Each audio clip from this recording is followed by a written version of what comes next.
My name is Taj Reshan. I'm the director of the UCL-Energy Institute, and I'd like to welcome you all to today's joint event, which is hosted by the UCL-Energy Institute and UCL Institute for Sustainable Resources as part of its public lecture series. I understand we have a hashtag, BP Lecture UCL, that people can use to tweet about the event.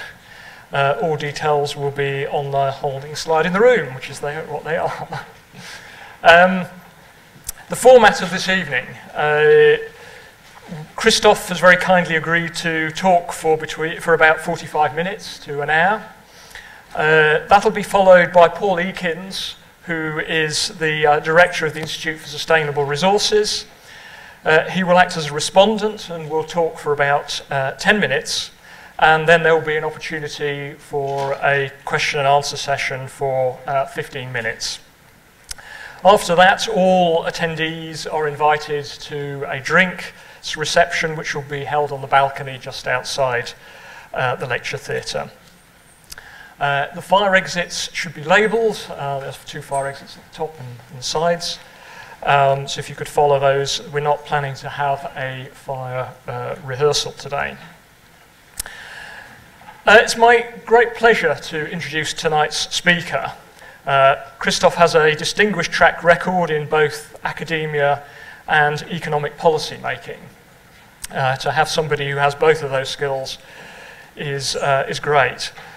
Prior to joining BP, he was at the World Bank, where he served as the bank's chief economist in Russia and in Brazil. Before that, he worked in the office of the chief economist at EBRD in London.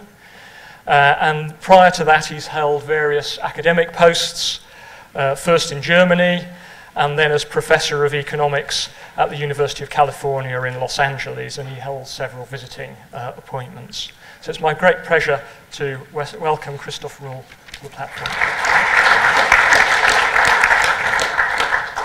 Thank you very much. As they say in my country, don't praise the day before the evening.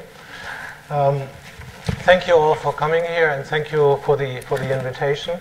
What I'm going to present to you is something which we have done now for a number of years, a long-term energy outlook.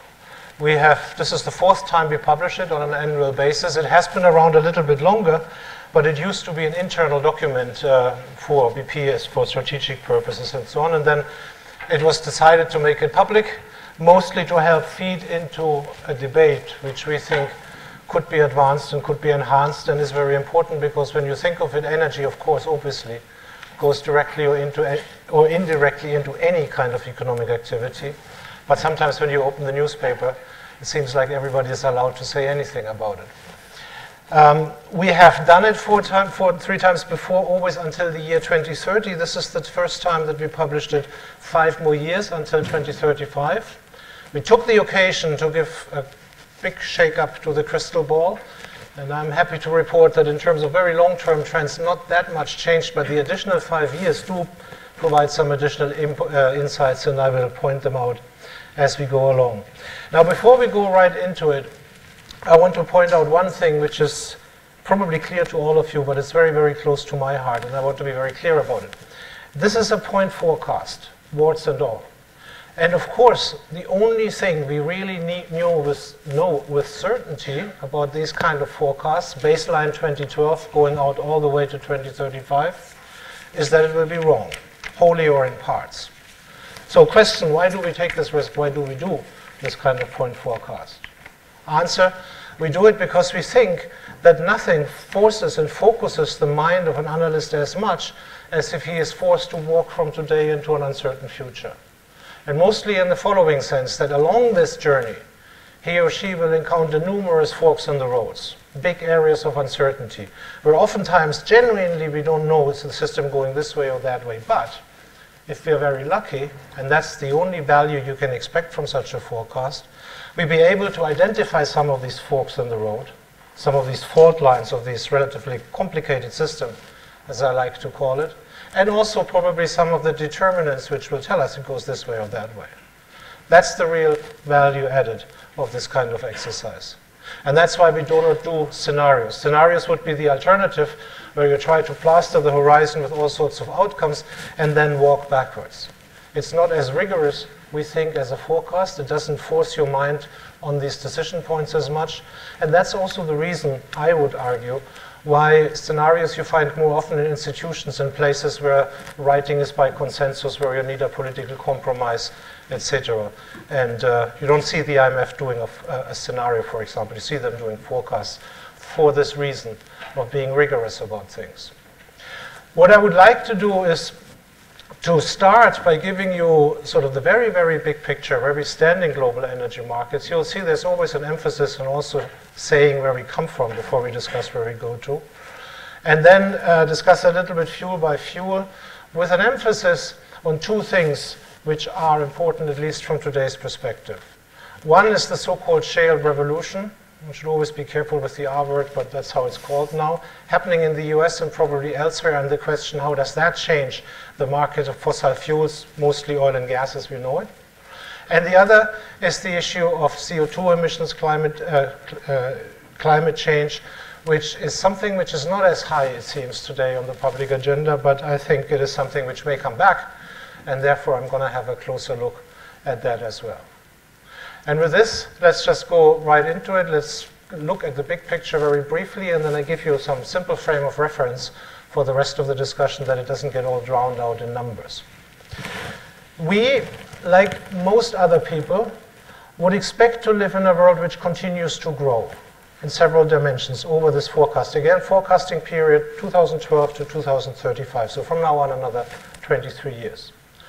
Over that period, population is forecast to grow another 1.7 billion. And these UN population forecasts are actually some of the more accurate forecasts we have. Most economists would expect the global economy to about double over this time. And this, of course, has to translate into an increase in energy consumption. To give you one ballpark reference number, we think that global energy consumption over this period until 2035 will increase by about 1.5% per annum. That would then be an increase of 41% over the forecasting period. Now, 41% over the next 20 odd years, that sounds pretty massive, and it is pretty massive, but it is considerably less than what we have seen, say, over the last 20 years. In fact, what seems to be happening is that the world comes out, when you look at the increments of the right-hand side, of a growth hump. Energy consumption keeps growing, but it accelerated markedly round about the year 2000 and is coming down now in a process which should be finished, we think, round about the year 2020. And when you ask yourself what drives that acceleration, this hump, and then deceleration of energy consumption growth, the answer, of course, is the obvious one. It was this very massive period of industrialization which we have witnessed. By country, you see the biggest animal in the shop is China, of course, but it's not only China. It's all the small developing or industrializing, whatever, emerging markets, whatever you want to call them, in between as well. For the purposes of this exercise, we divided the world in OECD and non-OECD economies, the so-called developed and the so-called developing countries, or the industrializing and emerging markets versus the mature, old industrial economies. And nearly all the growth in our picture is driven by the non-OECD economies, and you see the huge role which China plays in this process on the right-hand side. But once again, China is just the most obvious example of many others. It's interesting to look at the OECD separately. We think that in the OECD, growth over the next 20 odd years will be only about 5%. And here's the first of little morsel or nugget from extending the forecasting period. In our book, at least, OECD energy consumption will start to fall at around 2030. And if I take a subgroup of the OECD, namely the countries which are today members of the European Union, we don't think that energy consumption in those countries will ever go back to the level it had in 2006, which was the highest ever. It seems to be steadily declining, raising an intriguing question, which I want to save for the discussion, namely whether it's possible that you have sustained economic growth with constant or falling energy consumption. There's nothing in the book which rules it out. We don't know, but that's one of the questions which comes out of this exercise. If we look at the same picture, but this time asking ourselves, okay, all this energy consumed by these various places on the Earth, where does it go by usage or by sector? The first observation is something which still surprises people, sometimes myself included, which is that by far the biggest share of global energy is actually used to be converted into another type of energy, i.e. it's used to produce electricity. More than half of it goes into the production of electricity. And if you then allocate electricity also among the main sectors of the economy, it remains industrial demand for energy, which is the strongest growing.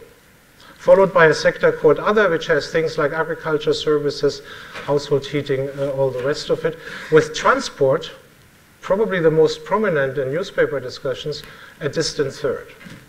And if you look now again on the right-hand side on this hump of demand growth accelerating and slowing down again, which I pointed out, then those of you blessed with a photographic memory will immediately realize that the increments and then the deceleration in industrial energy demand are slightly bigger than what we had for China, indicating that as energy consumption in China slows down because the economy adjusts to a model more based on services and domestic consumption, less on very energy intensive infrastructure projects and industrial mass production for exports, that as that happens in China, the slack in industrial energy demand to some extent will be taken up by other countries who are still going through this first wave of initial industrialization, which is the most energy intensive part.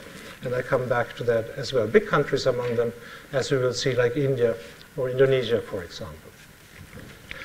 The third lens through which you can look at this big picture, this snapshot of today, would be to ask, okay, so far we've always mentioned energy. It's obviously primary energy, all the fuels combined. But if I distinguish fuel by fuel, how does it look like? The first observation we have, so these are all the components of primary energy here. Fossil fuels, oil, coal, gas, and then the non-fossil fuels, renewables, hydro electricity, which we separate from renewables, and nuclear power. The first statement which follows from this picture is that in our book at least, this will still be a world based on fossil fuels by 2035. To be precise, 81%, and don't shoot the messenger, this is what comes out of it, 81% of energy consumption 2035 still consists of coal, gas, and oil.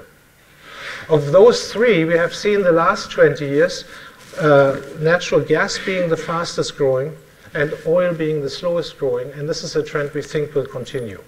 Just for reference, we have oil consumption growth at about 0.8% per annum compared to natural gas of about 1.9% per annum. Coal in the middle with this hump, which you again see on the right-hand side, because coal is, of course, the fuel of choice in those industrializing countries. So you could, from these pictures, say, okay, this hump is driven by coal in industry in China, but that would be a shortcut, as I said, because it's not only China. But it's certainly true that wherever you have industrialization among emerging market economies, it is driven by coal for reasons which we all discuss in a second. Now, before I go and outline some of these trends behind the numbers, let me do something else, because I always find it helpful if one has sort of a mental framework before going into too much detail. When you have these discussions about long-term energy developments, long-term trends, forward or backward, there's always 1 billion and 2 questions. But usually you can group them into 3 big themes. And these themes will be with us for the duration of that lecture. People ask questions. The first group of questions, the first bucket in which you can put this discussion, has to do with resource availability. There's very often the question, okay, you tell us, the world is growing, but are there enough resources to fuel the world in the way you describe it? That is an important question, and I'll come back to that in a second. The second big bucket under which you can assemble questions on long-term energy development usually has to do with security, with energy security. Yeah, you tell us there is enough fuels, but will they be made available to where they are needed? What about supply disruptions? What about trade reorientation? All these kind of things. What about energy security? And the third question, generally speaking, the third bucket in which you can group this discussion is the question of sustainability. Yeah, maybe you tell us there's enough fuels and they will be all going to where they are needed, but how sustainable is that system really? And today, of course, the question of sustainability is more or less tied in with the question of climate change and carbon emissions. Roughly speaking, to put the cards on the table at the beginning, we do think that there is no resource problem as such. For the next 20 years, for a multiplicity of reasons, we do think, and I personally believe too, there is enough resources to fuel that world which we are describing, for better or worse. There is, it's more ambivalent, but there is always, of course, issues with energy security. We will see some big reorientations of trade. We will discuss supply disruptions in the Arab Spring, these kind of things, which we think will be manageable, are manageable, but require constant care and attention, will be with us forever. It's the kind of stuff which gives people like me a job. And then on the third bucket, the third big theme in this public discussion on sustainability, if you believe what climate scientists say, then there is no reason to sleep quiet at night. Then, in that strict definition, this is not a sustainable system. And I come back to that as we go along. But I think it's useful if you sort of park these three big themes in the back of your head as we go through the presentation. And let me start by addressing the first one head on. I described a world to you which is reliant on a big leap, not as big as in the past, but still a big leap, we said, of 41% more fuels over the next 20 odd years. Where is it all coming from? First of all, it is coming from increased production in every region of the world except Europe. And let me give you just some examples for how this really looks like. When we look, for example, at oil reserves or natural gas reserves or coal reserves, proved reserves, these are fuels which can be produced with today's technology and today's prices economically, then we see them going up all the time, despite increased consumption. We have now twice the oil reserves we had in 1980, proved reserves, again the most narrow definition you can find, despite the fact that between 1980 and today, more has been consumed than we had reserves in 1980. So reserves continue to grow. When you look at the regional breakdown where the stuff comes from, perhaps surprising, the biggest producing region is Asia. Why Asia? Because Asia is not only a huge coal consumer, it's also a huge coal producer. So there is the issue of sort of more of the same, mostly when we talk about fossil fuels. But you can look at the same question, where is the stuff coming from, also through a different lens. And that is the issue, the question of new technologies, of innovation, which gives us, in quotation marks, new fuels. If I loosely group together all the fuels which can be called new, simply on the grounds that they haven't been around 10, 12 years ago, then I would have to add what people call unconventional liquids, so that would be oil sands, that would be shale oil, and that would be biofuels, and add to that shale gas, and add to that renewables, all these things, and call them new just on the basis that they haven't been around much a decade or so ago, then these new fuels in our picture account for more than 40% of the increment which we see over the next 23 years. They alone will, by 2035, we think, account for about 17% of the global production of energy. And that's the second big reason, this constant ability of the system to reinvent itself. In particular, one has to say, of the fossil fuel system, where you have competition instead of subsidies, to reinvent themselves, to create what may be called new fuels, which leaves little doubt for us that the resource constraint is not under the ground or in what nature provides. Now with that, let me switch and instead of more numbers, just outline some of the big trends which have been with us for a while and which we think will also be influential in determining what happens in the future. The first one is a very important one, and also, by the way, a third reason for optimism on the resource front, is the development of energy efficiency. What you have here on the left-hand side is a scissor, which opens actually quite nicely, denoting economic growth and energy consumption growth. What it tells you is that over time, we have made big progress in being able to produce more and more economic output with, relatively speaking, less and less energy. What it really denotes is a number called energy intensity. And energy intensity is probably the broadest possible measure of efficiency we have. It's defined as the amount of energy you need for 1 unit of economic output, 1 pound of GDP. And that energy intensity over the last 20 years has improved massively, way more than 20%.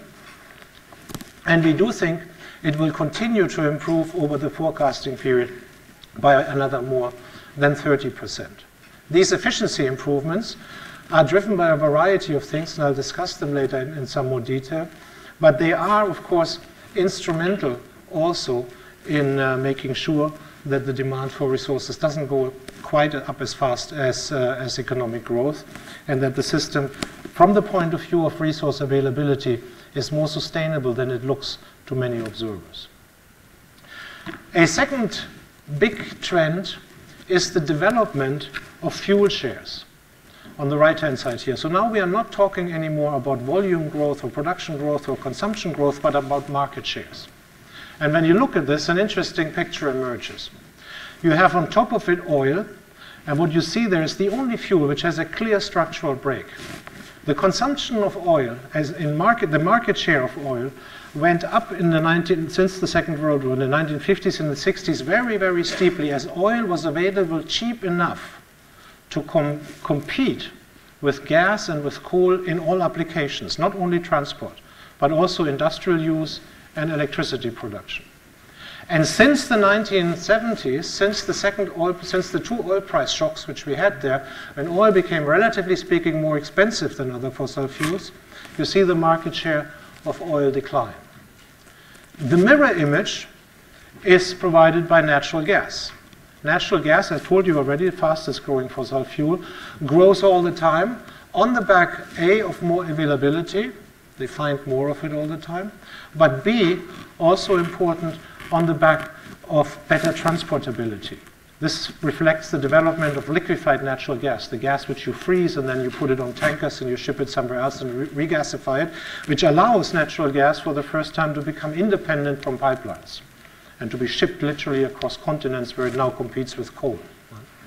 And so that makes natural gas the fastest growing fuel. And then you have coal in the middle with this very characteristic hump. It started to decline everywhere. And then with the boost of industrialization in non-OECD economies, including but not only in China, it has this increase. We do think that the market share of coal is set to decline again. This is not based on countries like China sort of stopping to grow or faltering.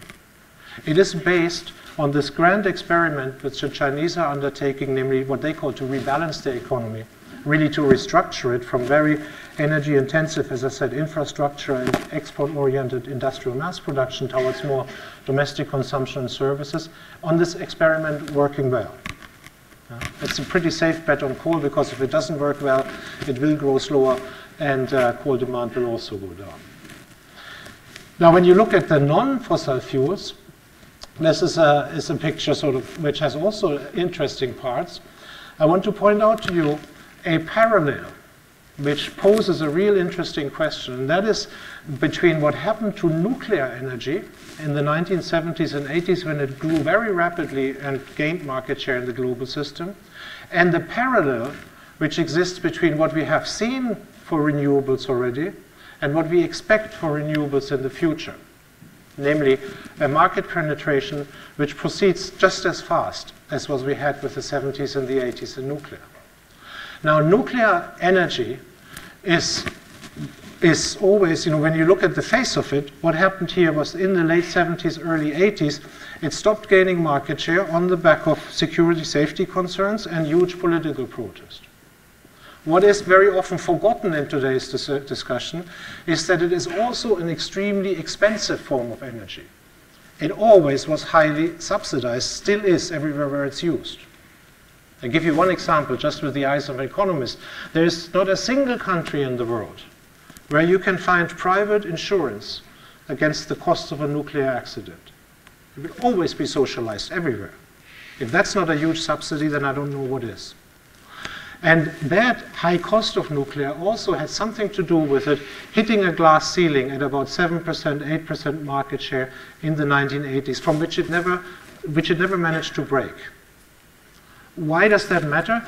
Because when I look at the growth assumptions about renewables in the past and now also in the future, it's almost as if the system the numbers wanted to tell us something, namely, here is how big you can push a technology, a new energy technology, into the global system if you really, really want, with full support of the government.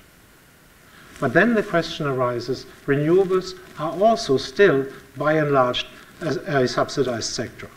And so the question arises, will they also hit a glass ceiling?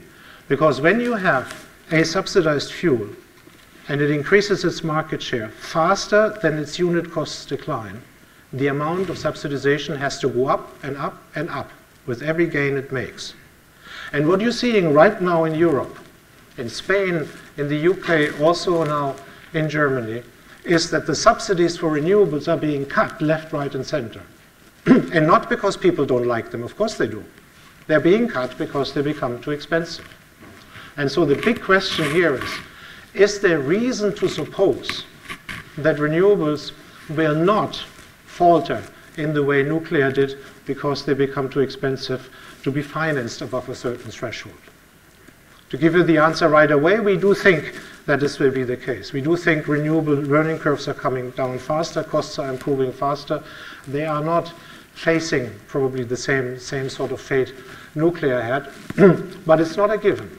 It's not something which is entirely clear. It is one of these forks in the road. And let me also be clear in terms of numbers. I showed you this picture here about, on the left-hand side, about the world still being fossil fuel-based.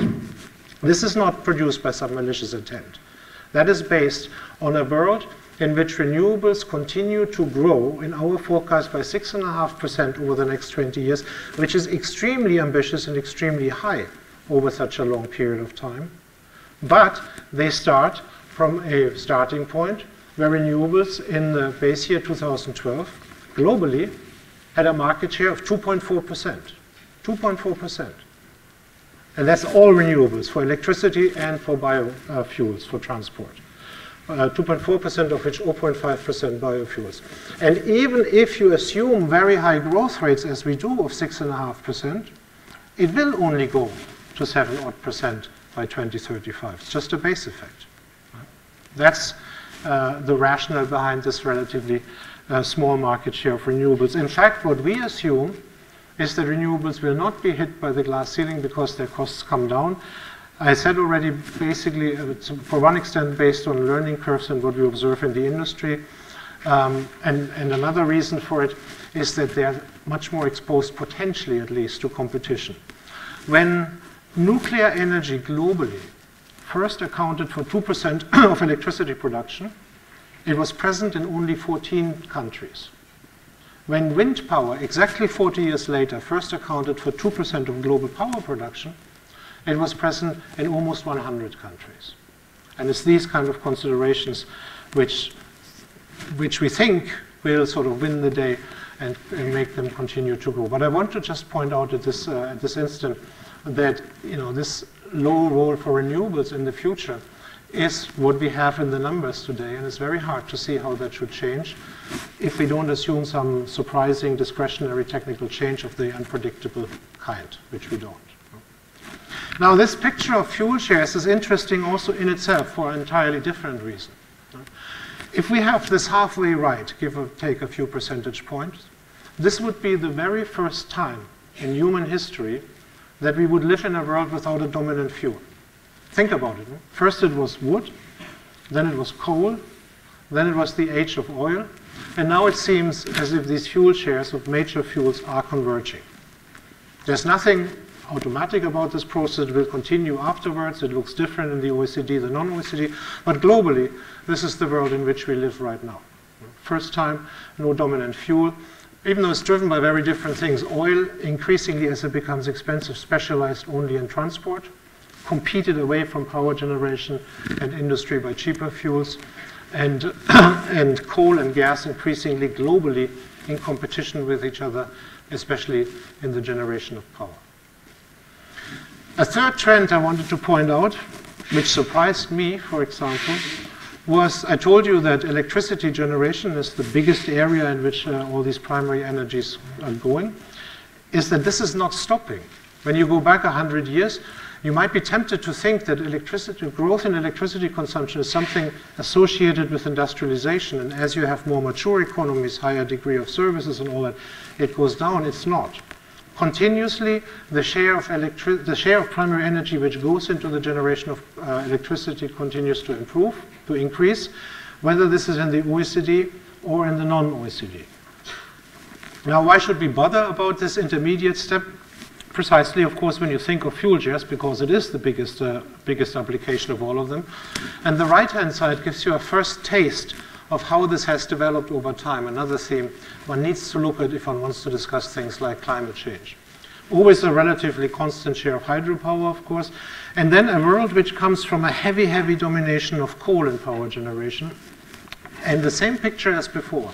When oil becomes globally available, with its easy ways of transporting, with its high energy density, it immediately crowds out coal everywhere in power generation as well. And then after the 1970s, after oil becomes cheaper, it is replaced first by nuclear, and then if nuclear couldn't be sustained, increasingly by natural gas, and now in recent years, more and more by renewables. I told you renewables in the global system, less than 2.5%, but in power generation, already 5%. We think it will go up to about 15% by 2035. In the European Union, by the way, it's already 15% today and set to go up to about 35%. And then two more big trends, which bring me back to my three buckets.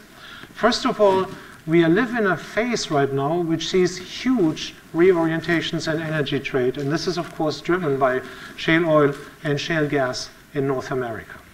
Traditionally, when you look at the world in terms of big regions and continents, we always had three importing regions: North America, Asia, and Europe. This is shifting. The North America, that's the US plus Mexico plus Canada, will become energy independent, self-sufficient, one should say actually, and starting to move from an energy deficit on the left-hand side here to an energy surplus to an energy exporter. They already export coal. The US will start to export natural gas this decade, and North America as a continent will also start to export oil. That means that the importing regions of the world are reduced to two, much more import concentration, of which Europe is forecast to be relatively stagnant, and Asia fast growing.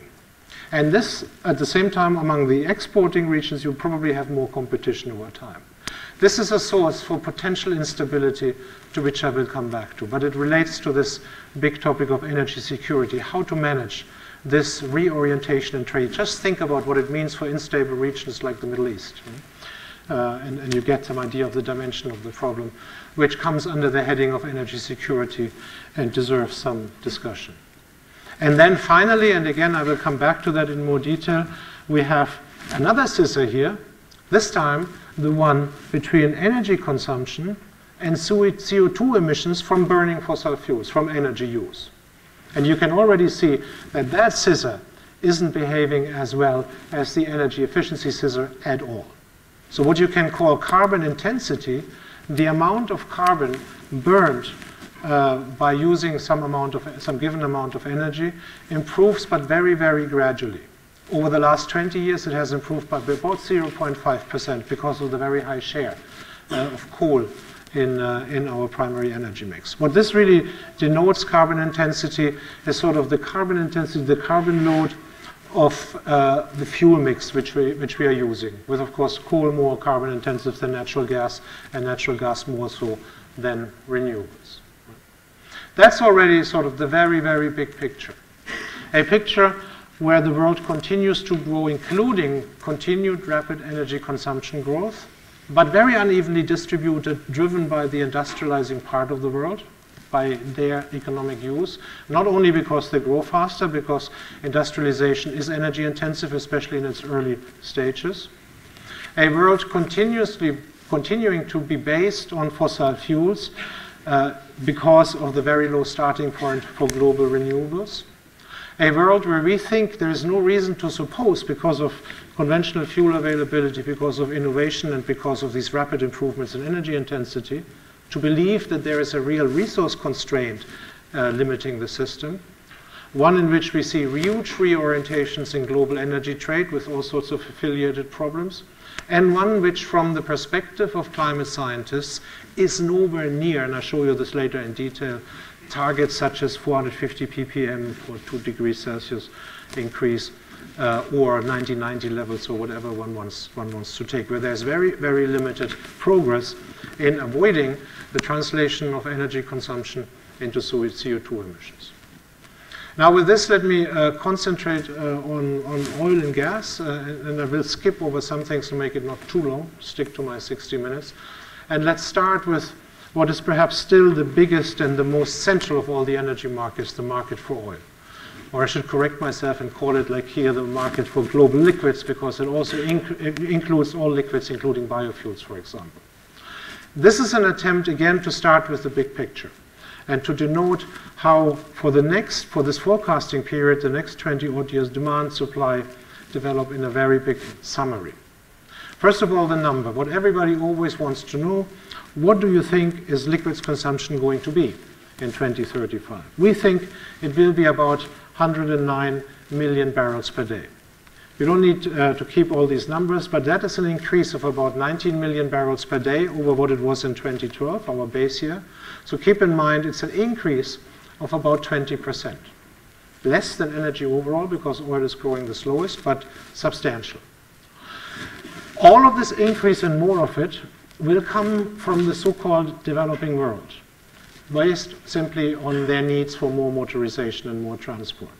We have, in fact, declining oil consumption in the OECD countries since 2005, and we think that this is a lasting phenomenon. This is a structural decline which will not recover. The logic is fairly simple. In our picture, oil increasingly is only used in transport, where it still has no effective competition. And what you have in the OECD countries is very stable populations and a very high saturation with cars. We also have assumptions from the car industry about big efficiency increases in cars in the future, just as much as in the past. And what this means is that in the OECD, efficiency improvements in transport are outpacing the number of new cars, and that's why our consumption falls. In the non-OECD countries, the other picture. So many, it's not that they only buy less efficient cars. They have the same efficiency improvements perhaps, but the number of cars grows so fast that the increase in the numbers outperforms the efficiency gains. That was what drives the biggest driver of oil consumption growth. And you see here Asia, by far the lion's share, but also the Middle East, basically also on part of these tremendous subsidies they have, accounting for more and more oil consumption. In fact, we think that oil consumption per capita, again in the last 5 years, an additional nugget here, in our forecast in the Middle East will outperform the US, which currently is the highest, based on this very cheap oil available there.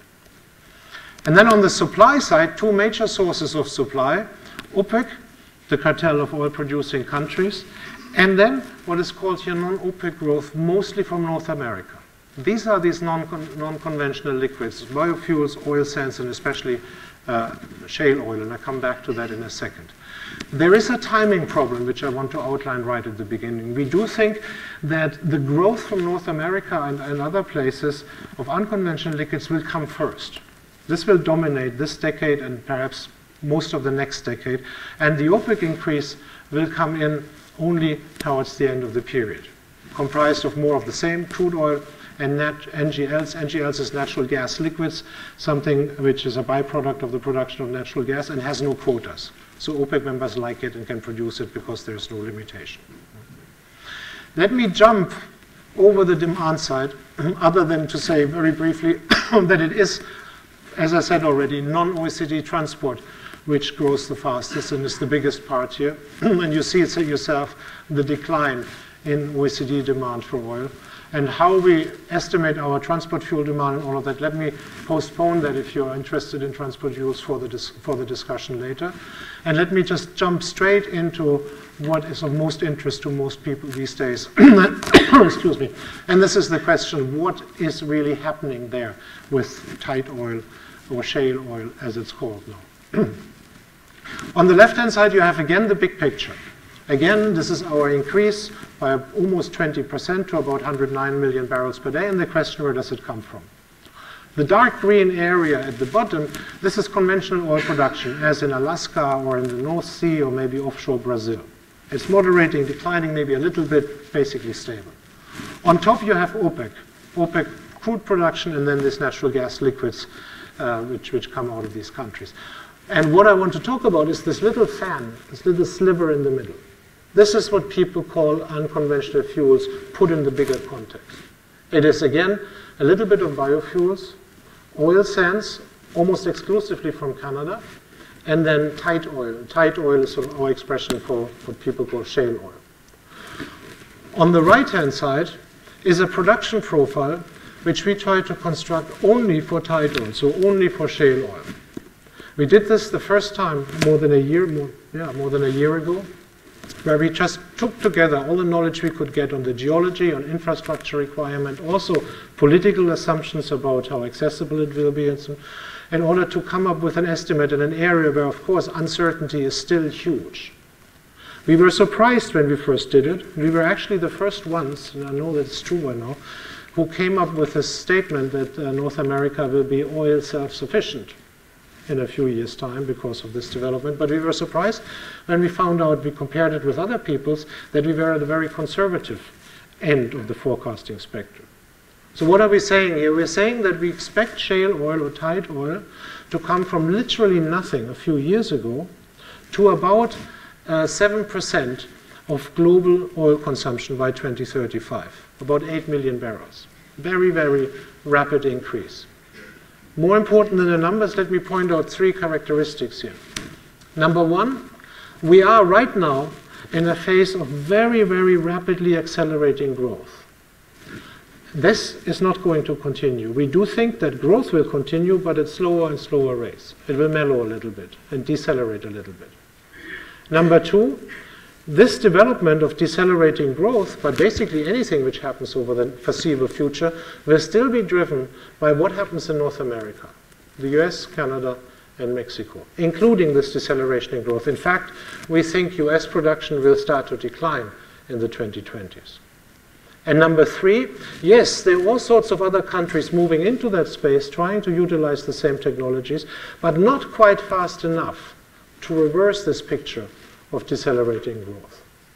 The biggest of the new countries likely to produce shale oil in the future will be Russia, but there's also places in Latin America, for example, Argentina or Colombia, which are good candidates for that. And then what we did was take this production profile, for better or worse, the only one we have, and see what would be some of the repercussions in global oil markets if it turned out to be true.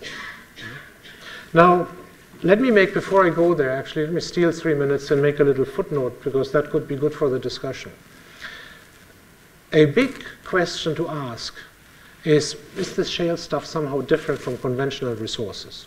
Most people would argue it is, because it's so widespread available and so on. I would argue it is as well. And the next question along these lines would be to ask, so why is it that of all the countries in the world, all this non-conventional growth seems to come from Canada and the US? Right? These countries nobody had on the map 10 years ago. And the intuitive answer to this probably would be, well, must be because that's where the resources are. Huh? We all know oil sands in Canada and lots of shale rock in the US. And as a footnote, one point to keep in mind for you, I think, which is truly important, is that this answer almost certainly would be wrong. We know that there's more heavy oil in Venezuela than there is in Canada. And nothing has come out of Venezuela as a consequence of 10 years of high and rising prices. We know, our geologists tell us, that China probably has more shale gas resources than the US. Nothing came out of China over these 10 years of high and rising prices. You can push the envelope. You could ask questions such as deep water production. A lot of it coming offshore the US, nothing coming offshore Mexico, even though everybody knows oil doesn't respect political borders. The reason it comes from these two countries has to do with competition. It is because these are countries which have 30, 40, 50 years of competitive energy markets. Everybody can invest there. And everybody did. Take the so-called shale gas revolution. 1990s, very high gas prices and known resources. Everybody knew about shale gas. It was just not economic to produce. And then what happened?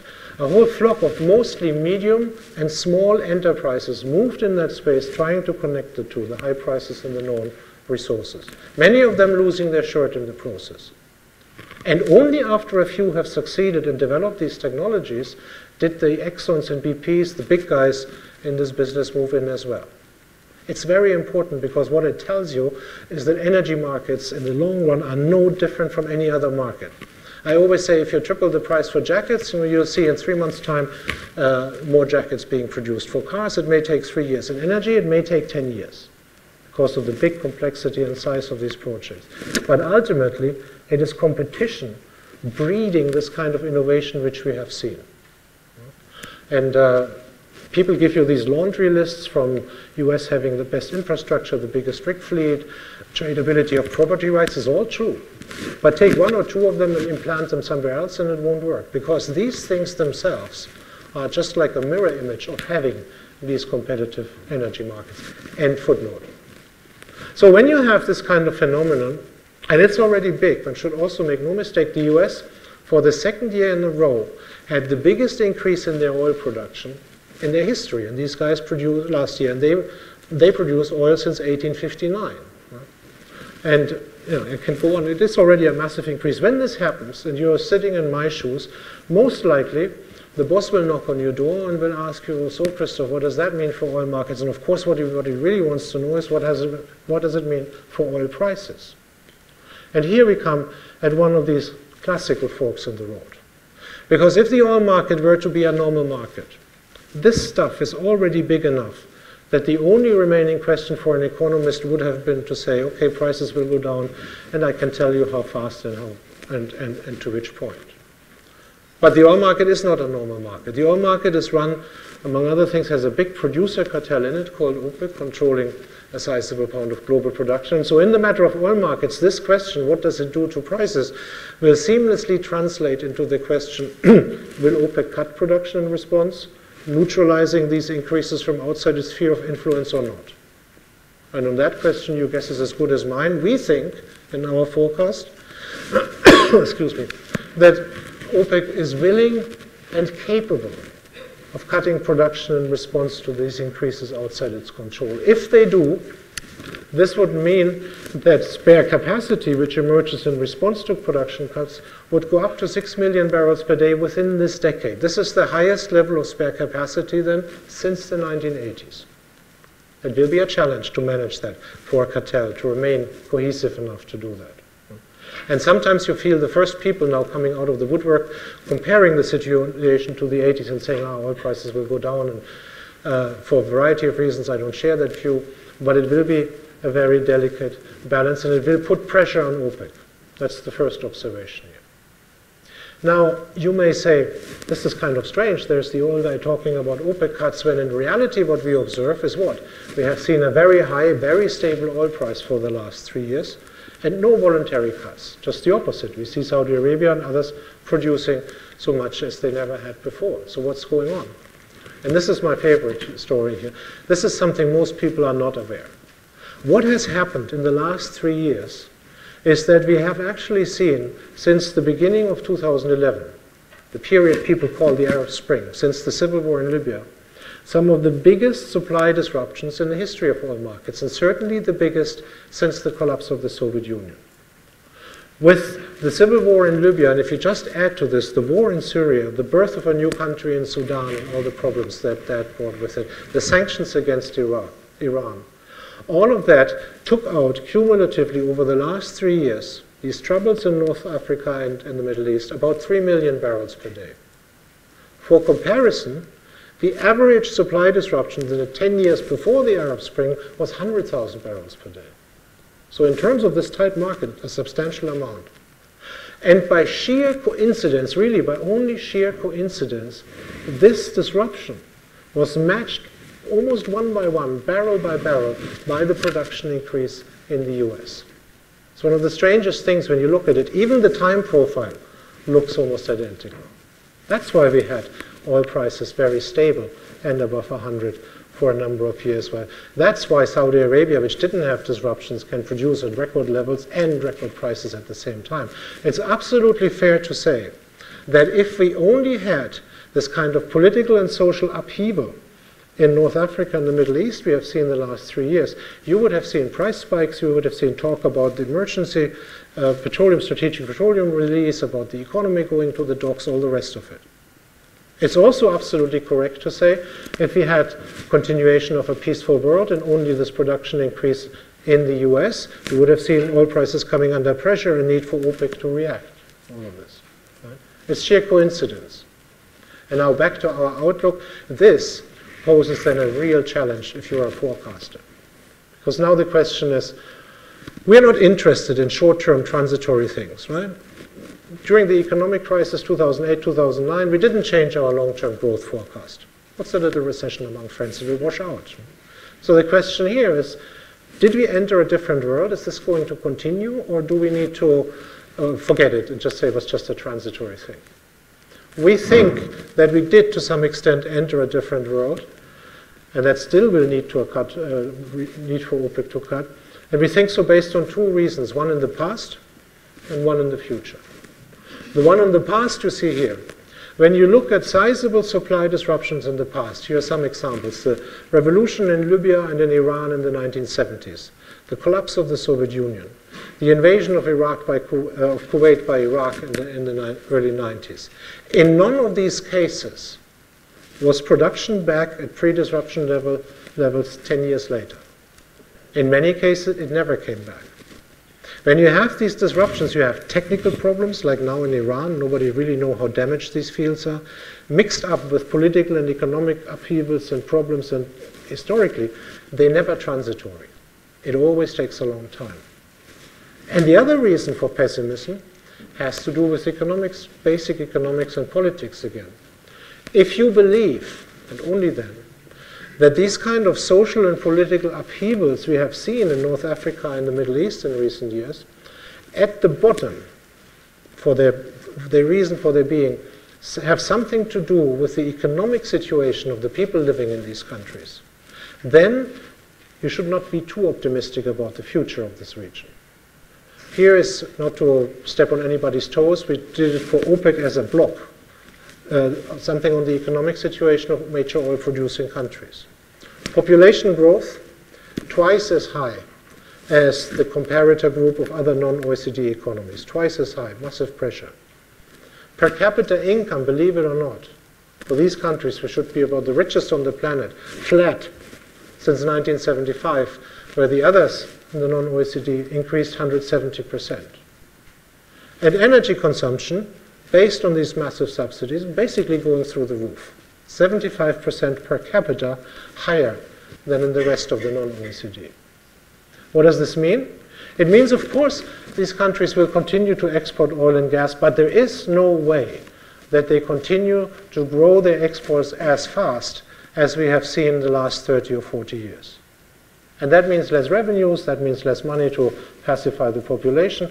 And with the eyes of a simple economist, I should say, this looks like not too much reason for optimism, that the reasons for political and social turmoil are going away. As I said, if you believe that economics got anything to do with it. So based on two of these things, we do think that we will see sort of a more unstable world.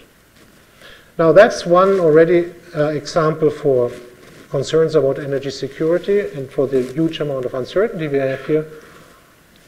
And I want to finish that oil part also with coming back to this reorientation of oil trade, which we're seeing, which is another big adjustment process. Again, in the middle, you have now what's by now familiar. You have the shift of the major regions of the world, with North America turning a surplus region, which will be an oil, this time it's all oil, exporter. And then you have Asia and Europe being the only importing regions left, and you see yourself Europe fairly stagnant, actually needing less, but Asia needing a lot. In fact, we think that by 2035, 80% of all the interregional traded oil will go into Asia. Now you think about this, and this has been debated already some time now, what this means, that the Middle East, the major oil producing region, has to reorient all its exports away from the Western Hemisphere, from North America to Asia, to the Eastern Hemisphere. What this means for relations between Saudi Arabia and the US, between China and Saudi Arabia or Iran, and so on. You can construct your own sort of speculations and nightmares about it. In reality, it's getting even more difficult, because the increase in oil consumption in Asia, we think, will be such that the reorientation of trade from the Middle East into Asia is not enough to satisfy it. It will require additional resources from places like Africa or the former Soviet Union. So that's a massive adjustment. And of course, our baseline is that it will work out all right in the end, but it will require continued attention, keeping markets open, keeping trade open, not interrupting this process of globalization. Just a quick look at the two most extreme examples. The US had imports peaking in the year 2005, when the oil imports, when they accounted for about 65% of domestic consumption. We think this will go down to less than 10. We don't think they will become an exporter. China, believe it or not, an energy exporter 20 years ago, will over the same period likely see its import increasing to about 75% of its own consumption, meaning that both in volume terms and in percentage terms, China will be more import dependent, I should say, than the US has ever been. It's another huge adjustment coming under this bucket of energy security. In the interest of time, and because I want to come to the carbon issue, let me be brief with international gas markets. Essentially, gas, I told you, the fastest growing fuel, growing in all applications and in all regions. And then, of course, in gas, like in oil, we have the slightly older but equally massive questions of shale gas. Here, a similar exercise. Total production growth on the left-hand side between OECD and non-OECD. And again, the sliver in the middle, this is shale gas. Still heavily dominated by the OECD, i.e. by North America. Production profile on the right-hand side. In the matter of shale gas, we do think that coming also out of nowhere, it will account for about 21% of global gas production by 2035. That is massive. And it looks to some extent, when we look at the characteristics, similar to what we've seen for oil, but another extent is different. Again, we are right now in a phase of very massively accelerating production growth. And again, at least in the US, that is set to decelerate. Again, the picture for the foreseeable future pretty much dominated of what happens in North America. And again, other countries moving in. The biggest this time is China. But different from the production forecast for tight oil, we do think that in this case for gas, the number of other countries adopting these technologies and moving in will be fast and high enough to reverse that picture of a gradual decline, which we see in the US and in North America, and to resume very, very rapid growth during that period. Another big area of uncertainty, but overall, shale gas seems to be really set to increase massively globally. However, just as a footnote, it's not the fastest growing component. It turns out that conventional gas in the non-OECD economy, in the so-called developing world, grows even more over that forecasting period. Natural gas is truly becoming sort of a developing country fuel gradually. Let me just point out the obvious consequence, and when we think about things like energy security, it's similar to what we've seen for oil and for primary energy, North America becoming a natural gas exporter. And what this means is, among other things, that the trade for natural gas with pipeline will decline and that the LNG trade will continue to increase. Now, LNG already accounts for about 10%, I think, today of global gas consumption. Right? We think that will go up to about 15%. Think of this for a minute. It's quite amazing. This is a very involved, complicated process, you know, this, to freeze it down, put it in these tankers, and then regasify it. That would mean that about every 7th cup of tea, which is made by natural gas somewhere on the globe, has gone through this very complicated and involved process. And of course, it means that gas becomes a globally integrated market, similar to the market for oil. It's another thing which I want to leave for discussion. But it's important to realize that because gas historically was a pipeline fuel, and of course there are no pipelines connecting continents, you have really three different gas markets with very different characteristics in the Americas, in Europe, and in Asia. And gradually that is going to link up by LNG. And the big beneficiary of all of this will be the US. We think the US will become a natural gas exporter by 2016, LNG exporter by 2016, a natural gas exporter net by 2018, and that by the end of that forecasting period, the US will actually have moved from a gas importer to the second biggest LNG exporter in the world. And that will change market structures. Currently, the biggest LNG exporter is Qatar, controls more than 30% of the global market. By 2035, most likely the biggest one is Australia, but only with a market share of 20%. So there's increasing competition among these exporters, and the big question, of course, when you think about Russia, Ukraine, and all these discussions, is how much of that will go into Asia, how much of that will go into Europe. We do think that most of it will end up in Asia. Not only because of the high growth in places like China and other developing economies, but also because of the massive replacement needs in Japan, where they switched off nuclear power and want to substitute this with gas. Europe would have to pay a substantial premium to attract that, and Europe will, in our book, continue to be more reliant on pipeline imports from the former Soviet Union and North Africa. Pipelines which exist in Europe, into Europe, but not in Asia. And if there's need for this, I'm happy to come back in the discussion here. But what we're seeing both in oil and in gas is this massive shift in trade, a degree of instability in oil-producing countries, and also global integration in gas markets, which will lead to the oil indexation of gas prices coming under pressure, and to, let me show you this tool so that we have it complete, and to different regions developing very differently. Here's an example. In North America, the story is a fairly straightforward one. With the continued growth of shale gas, we'll be reaching a world when shale gas in North America will be bigger than conventional gas has ever been, continuing to crowd out coal, which currently then is shipped to Europe and all these things. For Europe, we predict extremely limited, almost no increase in shale gas, mostly because of high population density and political resistance. And then China is a bit of a special case because natural gas in China at the moment is very small, only 5% of the energy mix. We do think they will increase it very rapidly to about 12%. But in order to do this, they will need more shale gas. They will need more CBM, coal bed methane. Remember the canary dropping dead in the coal mine? This is stuff which you can buy in a drugstore here with a skull and crossbones, which they're using. And also more conventional gas. Whereas Europe needs higher, and I say Europe, not the EU, to include Norway. Despite Norway will have declining domestic production, increasing domestic consumption, and therefore needs more imports. And we think the way the infrastructure looks like, this is more likely to come through pipelines than through LNG. Now, let me just say one very quick word on renewables and other fossil fuels, and then end with CO2 emissions. When we look at the non-fossil fuels, and I come to renewables in a second, there is the same picture as we had before. Then the non-OECD just simply tries to get as much as it can.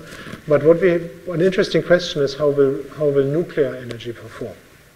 In our picture, it will not reach the same market levels, market shares which it had before, simply because we do not see reactor by reactor in places like Japan or Germany and others being replaced, which are shut off now over this forecasting period.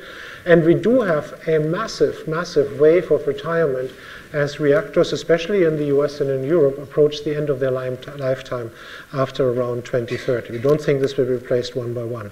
In fact, the only substantial growth of nuclear energy, as far as we can see today, seems to be coming from three countries: China, India, and Russia. And they have all made statements to the effect that they will go ahead with their programs unabated, and I leave it to you to think about whether this will take place with more or less security checks, transparency, and all the rest of it. I'm on this count a little bit on the skeptical sides. And just one word on renewables before we come back to them.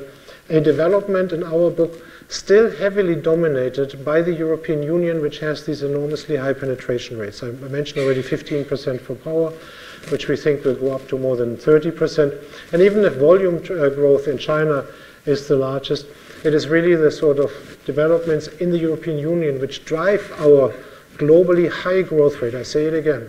Renewables will only come to about 7% of the total fuel mix by 2035, but that requires 6.5% growth per year, extraordinarily high for any fuel over long periods.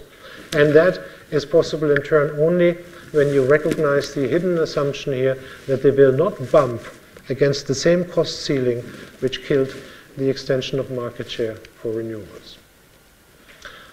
So, I don't know if I can convince you or not. I said we think there's enough fuels there to be not a constraint. There will be problems with energy security. We talked about supply disruptions. We talked about the reorientation of trade, but they will always be there. There's nothing magical about them. They can be taken about it. But I also mentioned the third bucket, namely this issue of sustainability and the fact that most people today, rightly or wrongly, tie this to CO2 emissions. Now, before I go on, I want to make also one thing clear. I'm not talking as an advocate here. Personally, I'm pretty agnostic. I cannot claim that I understand climate sciences. But I'm talking as someone, I mentioned that at the beginning, take me to speak to you as a forecaster, worried about forks in the road, areas of uncertainty. And perhaps the biggest area of uncertainty for any such forecast is this area. What happens if the world ever gets serious about CO2 emissions? I will show you in a second why I think it hasn't been serious so far. And I do a lot of this talking. When I go around the globe now, in particular outside of Berlin, Brussels, and the rest of Europe, climate change is not coming up very often anymore. It used to be only a few years ago, everywhere you went, the first 3 questions were all about climate change. Now nobody asks. It's funny because now the oil company comes and brings it back. But that's just how it is. I don't think that this is because people are not worried anymore. I think this is basically a result of people having been told 2 things which are entirely inappropriate and wrong. One, that this is a problem easily to control. Remember CCS, renewables, all this, we can do it. And 2, from the Stern report onward, that it's a problem that is cheap. And it's not.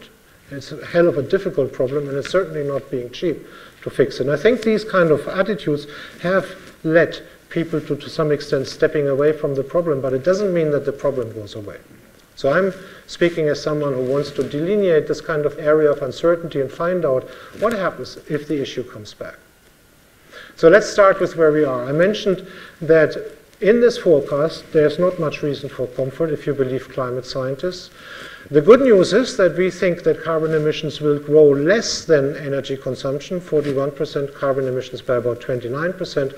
The bad news is that if they grow by 29% as we forecast, that this is way beyond all the thresholds which we most of the time are discussing.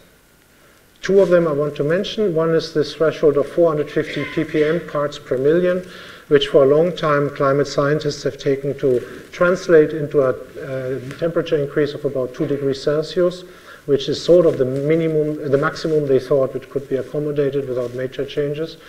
Here you see what would be required in terms of energy consumption to get back to this 450 ppm level. It is not going to happen.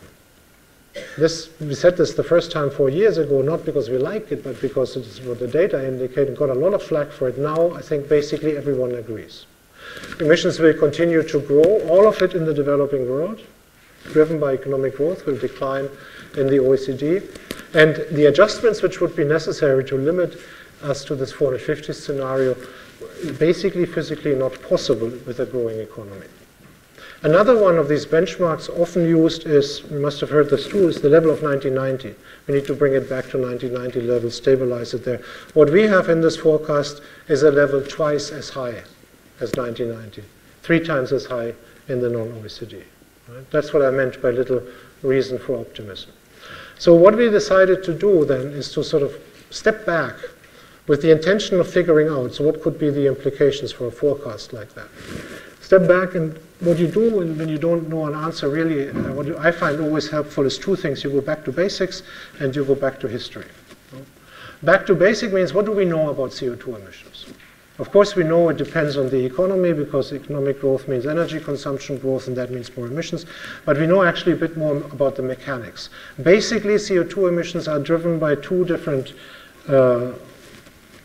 systems, or outcomes, I should say. One is energy intensity, which we discussed before. The amount of energy per unit of GDP. The lower energy intensity, right, given your size of your economy, the less carbon emissions. That's just saying efficiency is good.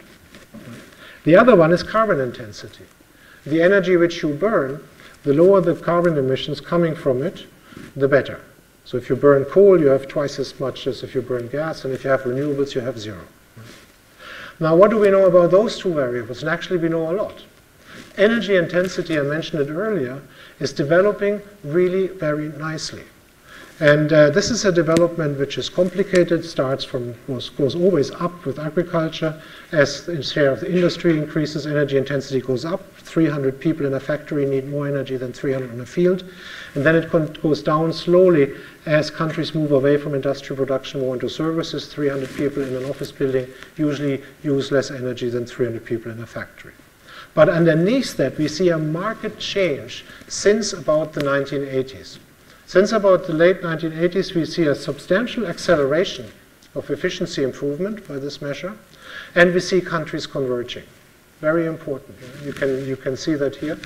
In fact, we are now having a situation where global energy intensity is the lowest for 140 years.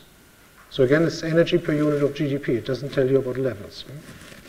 And it converges across countries at lower and lower levels. We also have a situation where the differences in energy intensity across countries are the very lowest since the beginning of the Industrial Revolution, and I mean the one in Europe. What drives this process? I think, for want of a better word, it's what we may call globalization. It's especially three things. One is the disappearance of the Iron Curtain. Since the 80s, and it's no accident that this happened since the 80s, basically every single fuel is tradable across any border. And this must have greatly contributed to fuels getting to their most efficient use. It also greatly contributed, of course, to the restructuring of the likes of Russia and China, and so where energy intensity was really, really bad. The second is standardization. It's the ugly side of standardization, that is, if you go home and you switch on television, your program is going to be like the program in Bombay or in Beijing or somewhere else in the world. And if you go out in a restaurant, never will your food be as similar as anywhere else in the world. The positive side is all the appliances, the TV sets, the cars, all the rest of it, are becoming standardized at the most efficient level in times of high prices. And thirdly, I think it is this very rapid diffusion of technical change, which we really have at an unprecedented rate. Today, a drilling rig in the South China Sea or in Alaska or in the North Sea, the differences are largely geology and weather determined. It's not so much technology. If somebody makes an invention, it goes out very fast. That has contributed to this massive improvement, and I said again, to this convergence of energy intensity. What do we know about carbon intensity? So now first we took the economy and the energy and looked how much energy we need. Now we take the energy we burn and look at the carbon emissions from burning it. First of all, there is some progress. Carbon load of energy of our fuel mix becomes somewhat lighter, but not much. The scale is different, noted on these two things. I told you already, 0.5% improvement in the last 20 years because of the high share of coal in the global economy. Really nothing to write home about. A little more in the future, 5 to 7% perhaps. Secondly, there is absolutely no convergence across countries. Maybe just the opposite. What does that mean? That means whatever drives the fuel mix seems to be disparately different in different countries. There's no convergence of a fuel mix which would somehow lower carbon. Bit of a puzzle, no? And that's where the second thing kicks in history. We have now accumulated a pretty big historical database, and it does help sometimes to go back to basics, and that's what we did. And we looked at the history of the fuel mix in the 20, roughly speaking, over the last 100 years, 20 biggest energy consuming countries. What came out of it is easily the most prettiest of all the slides, but I'll try to make it simple as well. It's not difficult, actually. You see time on the horizontal axis, And then on the vertical axis, this is a concentration measure. This is the most primitive one, share of the dominant fuel. So all the dots are countries. If you have a dot at 100%, it means basically there's only one fuel. It has 100% of the market. As the dots go down, diversity of the energy mix increases. And you can put other more sophisticated, for those economists among you, Herfindahl index looks even prettier. It just takes forever to explain. What this tells you basically, every dot is a country at a point in time, that over the long term, the diversity of the fuel mix increases. More fuels are controlling what's happening in individual countries. Every dot a country, and then what we did, we color-coded it. Gray or black means coal, as before. Green means oil. Red means natural gas. And blue means all the non-fossil fuels. Right? And now you can tell a story. And that actually is a very simple story. Over time, the first observation is that the fuel mix becomes more diversified, less and less concentrated, more and more diversity. Makes sense, no? Economies become more complicated, technology advances, there's more fuels around which weren't around a few years ago, and so on. Secondly, there seems to be some regularity here. When countries industrialized early on, everybody industrializes based on coal. Dark is coal is the dominant fuel. It's not an invention of China today or so. Then, and that's the reason, of course, why I outlined this earlier, in the 1950s and 60s, all of a sudden, it turns green. And that's, of course, exactly that time when oil suddenly became available globally, and people switched to oil not only for transport, but also to replace coal and gas in industry and in power generation. Here's an example. Extreme cases, always the best to study. Japan, an extremely import-dependent economy, right? So look what happened. Everything they have to ship in, basically. So they rely on coal, of which they have some, and the rest shipped in, until the 1960s. And the share of coal already goes down. And then you see, boom, how they switch into oil as it becomes available. And as soon in the 1970s as oil becomes so expensive that it can't compete with coal and other fuels anymore, the share of oil in the economy declines. But then what's interesting is that, again, since the 1980s or so, the systematic seems to stop. What we have nowadays is all sorts of fuels being used. Right? So you have here some countries like China, which have, I didn't show you that, but have a big decline in coal consumption because of their economies still remaining coal-based. Others, you see the red ones here, like Australia or like Russia, for example, becoming natural gas-based.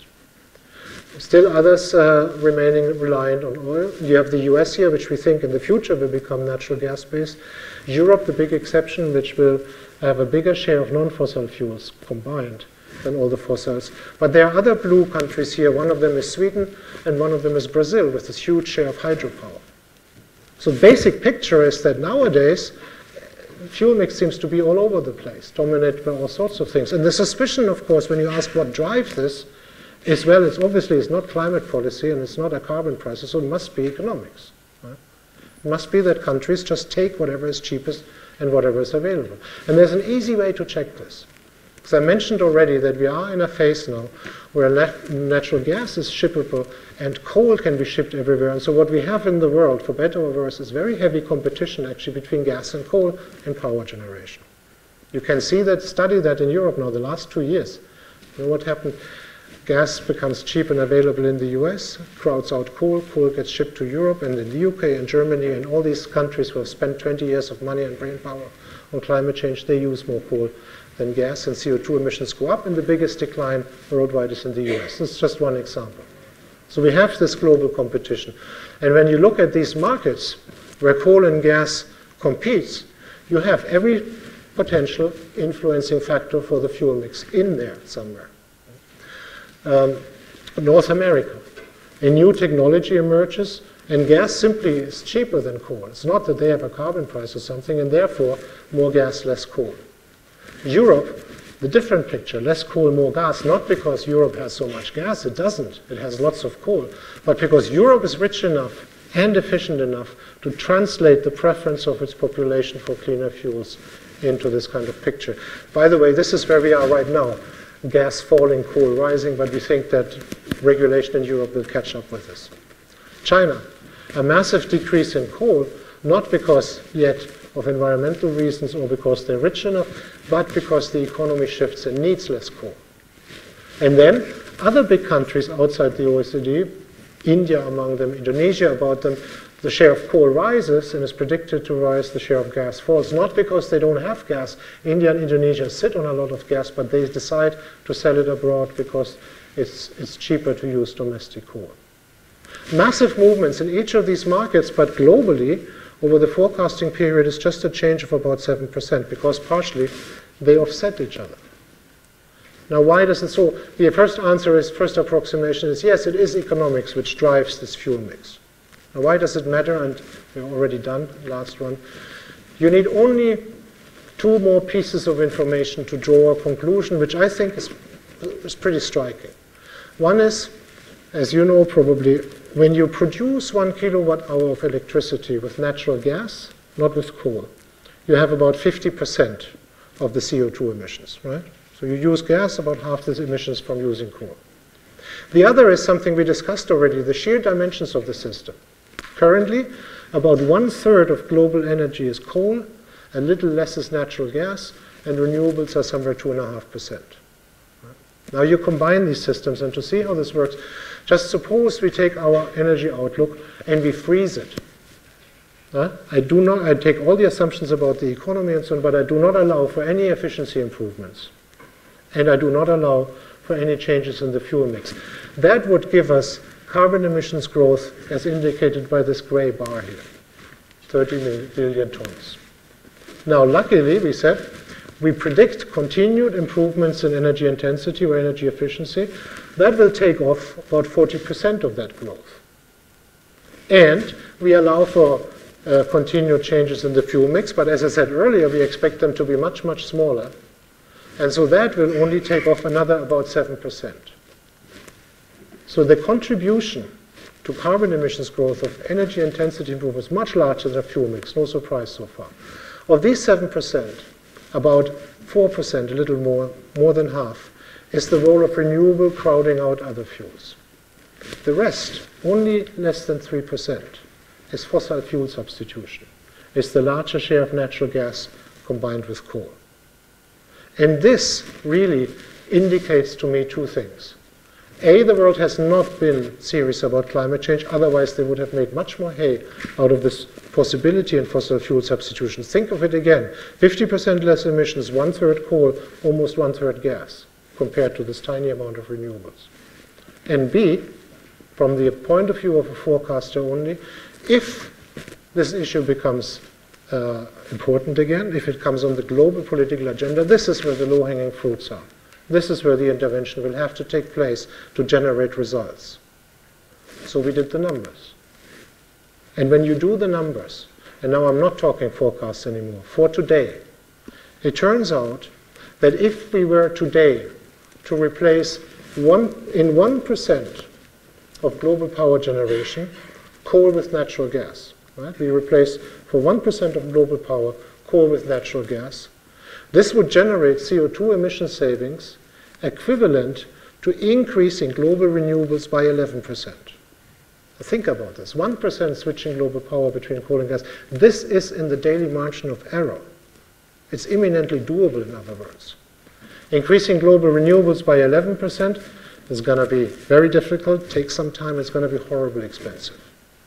And that's what I meant when I said, when you look at these numbers from that, it's very simple, nothing wrong about it, no hidden assumptions or tricks.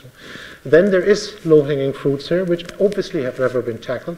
Obviously, there was never a global carbon price or anything like that.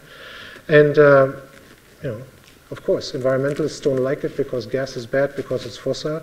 Companies and countries don't like it because gas is more expensive than coal. So far, nothing much has happened, and it's explainable why. So let me wrap up, and I'm sorry I did a little longer. Coming back, easiest way to wrap it up, to these 3 basic themes. Do we have enough fuels? Is there a problem? I genuinely think, as I said, there's no resource constraint over the foreseeable future. Peak oil has died, it's 150th death, rightly so. Everybody who thinks that we're running out of fuels is just barking up the wrong tree. Number 2, energy security. If we have it, will it get to there place where it's needed in an efficient and sustainable way, it's always going to be a problem. We think it's solvable, doesn't mean it has to be solved. These are the forks in the road for which you need outlooks like this to discuss them. And number 3 is this a sustainable system? If you listen to climate scientists, as we have described it, it's not. If, again, the eyes of a forecaster, if they are right and if this dawns enough people or so, there would be ways to interfere, which we think would have to be to address fossil fuel substitution, whether one likes it or not, because that's where the gains are most immediate and most dramatic. I'll leave it here and thank you very much. To the discussion. Okay, thank you, Christoph, for such a clear explanation of the outlook from the perspective of BP. I'd now like to call Paul Eakins up, who is the director of the UCL-Energy, the Institute of Sustainable Resources, to give a brief respondence. And thank you, Christoph, for the most amazing tour de force of a kind of global perspective. One of the things I liked about it very much was the fact that it's a reality check, because practically all the graphs he showed started in the recent past and then went forward to the foreseeable future. Beyond 2035 is more or less guesswork, but up to then one can make educated guesses. But the recent past we kind of know about, and we need to know what it is. And in a lot of discussions about energy matters, we very often forget to look at the present and the recent past, with the result that our projections into the future don't start from reality, and that's obviously not a good place to be. Another reason why I liked it is that Christoph is a much braver man than I am and than we are at the UCL-Energy Institute, where we run the UK Energy Research Centre's efforts on energy systems and energy systems modelling, because he does forecasts. We do scenarios. What's the difference between the two?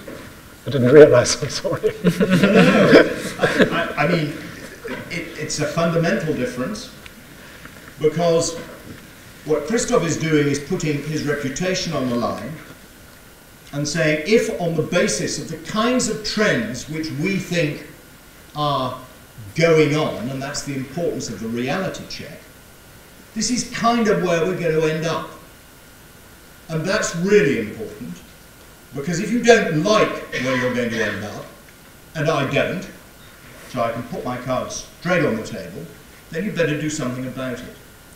Scenarios, in contrast, and we tend to do scenarios through to 2050, you can say, this is where we are, this is our best guess of the numbers, this is our best guess of the drivers, but then you can introduce all sorts of things like carbon constraints. You can say, well, what if the world gets serious about carbon, and so that by 2050 we have 80% lower carbon emissions in this country, and the world has 50% lower carbon emissions than it did in 1990, or than it does now, or it gets back to 1990. What does that look like? And our models do that. They give us lots of insights from doing that. But the big problem with doing that is that you can kind of believe that the models are self-fulfilling prophecies. And you can believe that the rather nice worlds that we can envisage, because we force the models to give us the rather nice worlds with these low carbon emissions, and I'm someone, unlike Christoph, I do believe the climate scientists, so I don't like what they're saying, and I do want to reduce carbon emissions, therefore. I can see these scenarios, and these scenarios tell me technically it can be done. Something perhaps where I'm slightly at variance with Christoph, and we might like to explore that, is that I don't believe it's over expensive. It's not free. I think the Stern Review probably underestimated the costs of decarbonisation, as he said. I think Lord Stern now reckons that he underestimated the cost. It's not 1%. But I think it's unlikely to be much more than 3% of GDP. And 3% of GDP, depending on what the costs of climate change are, might be a very good investment. It's still an enormous sum of money, and at the moment it's a sum of money which publics are not prepared to pay. One of the nicest things that I've heard recently is Lord Deben, John Gummer as was, who's now chairman of the Committee on Climate Change, talking about climate change's risk. And he started by asking his largely middle-class audience which of them had house insurance. And most of us put up our hands, we have house insurance. And he told us that on average in the UK that costs about £120 a year. The probability of your house burning down or having other major problems that will require you to call on that house insurance is about 0.02%, and yet we are prepared to pay £120 a year against that cost. He then made the point, which was quite telling for me, that that is the price that households in the UK are being asked to pay in order to meet the Committee on Climate Change's carbon budgets.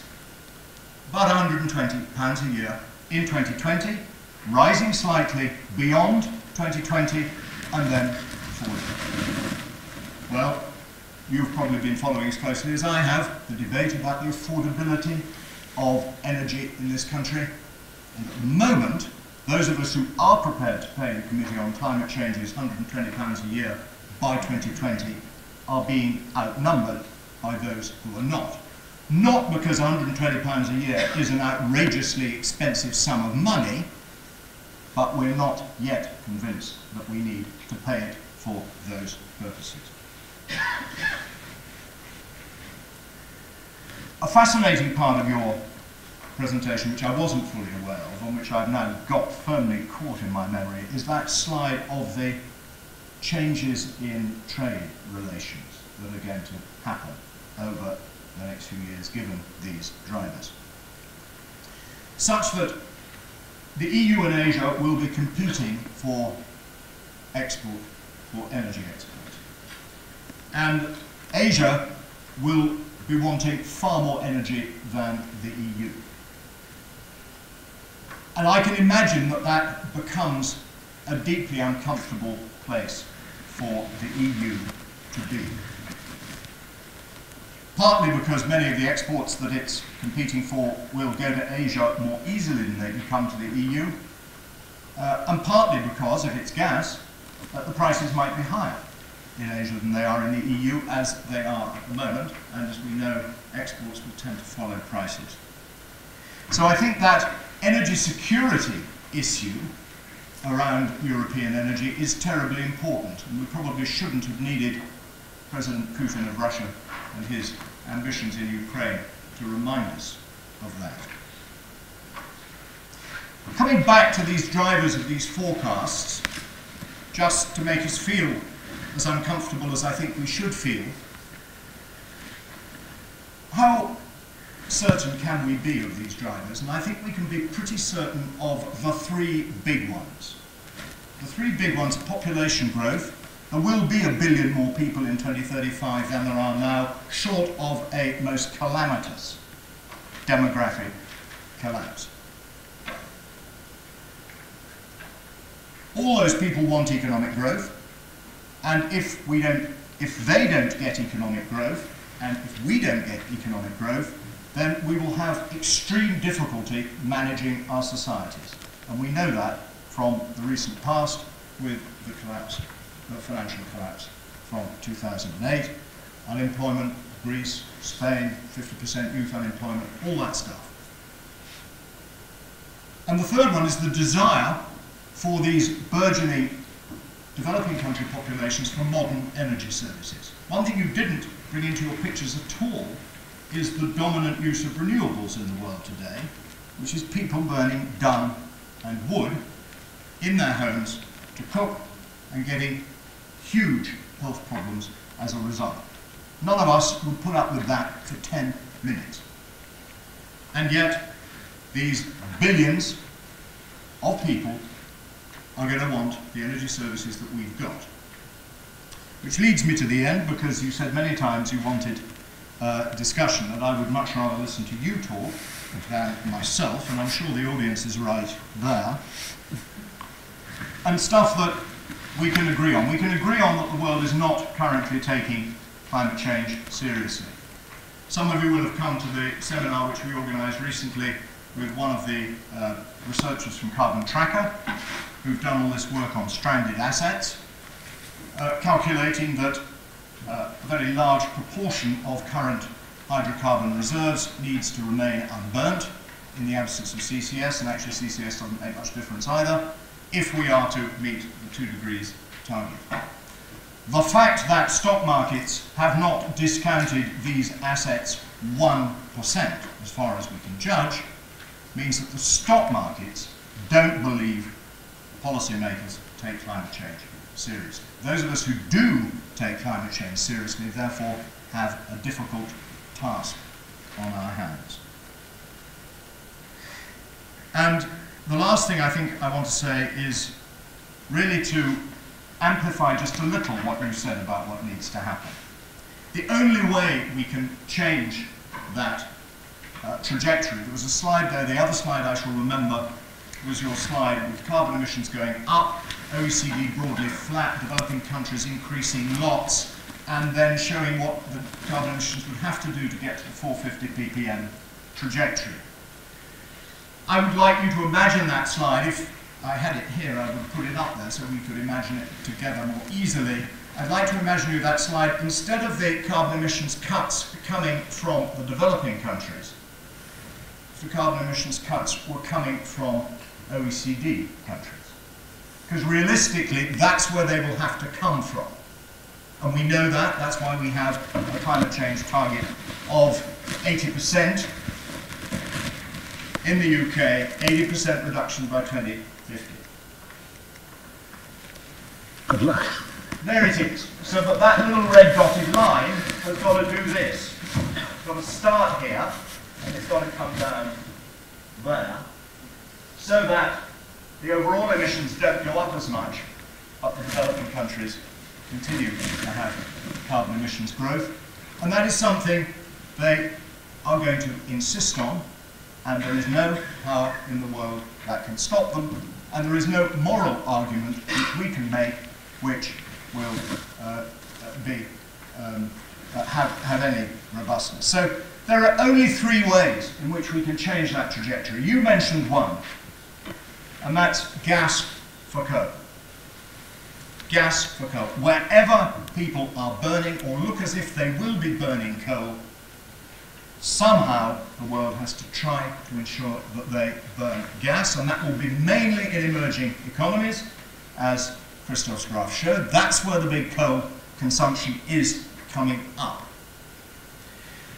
The economics of that are formidable, because gas is already more expensive than coal. If everyone wants to shift out of coal into gas, you don't have to be a whiz-o economist to know that that's going to put upward pressure on the gas price, downward pressure on the coal price, so that the incentives to use coal instead of gas will be much enhanced. But unless we can get that gas for coal shift, and there are lots of benefits of gas for coal, look at the inner city air of Beijing, for example, lots of benefits of switching away from coal towards gas, then we don't stand a chance of keeping climate change within reasonable bounds. The second major thing, which you didn't talk much about, coming back really to Europe now, is that we need renewables and or nuclear, either a mix or an enormous amount of one, to substitute for gas in countries like the UK. All our scenarios suggest that we can't heat our homes with gas by 2050. We have to do it through decarbonised electricity from either renewables or nuclear. That's a huge change. And similarly, we need renewables and or nuclear electricity for liquids in transport. But the whole debate about electric vehicles and all that. That's not something that's going to take off immediately in developing countries. That's something which Europe, United States to some extent, and Japan will need to pioneer. And you can see early signs of that pioneering happening. But there are real limits to the extent, the speed with which these new technologies can grow. Some of you with even longer memories may remember that we had Martin Haig here from the Shale scenarios team, published with some colleagues, academic colleagues, a really robust piece of work suggesting that it takes a minimum of 30 years to deploy a major new energy technology. We somehow have to break that 30 years. We have to show that we can get this renewables to come down that cost curve. And I take your point there about the glass ceiling. Come down the cost curve, see if one can make nuclear both cheaper and safer, so that that becomes a more realistic option for expansion. And I don't know really any realistic scenarios for its expansion.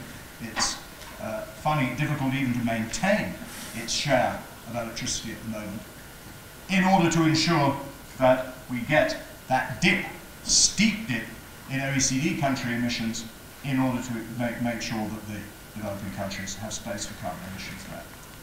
This is a huge ask. It's a global ask and has to come about through global policy of a kind we've never seen before. It's a huge European ask in order to fundamentally reshape the European energy system, and it's a huge national ask in order to persuade the people of this country to be able to be prepared to pay an extra 120 quid a year on their dual fuel bill in order to finance this transition. For me, that is eminently affordable, given what the climate impact science is telling us, coming out of Working Group 2, which has been published in the last couple of days. Whether we shall rise to that challenge remains to be seen, and I'd now like to turn you back to questions to Christoph. Thanks very much.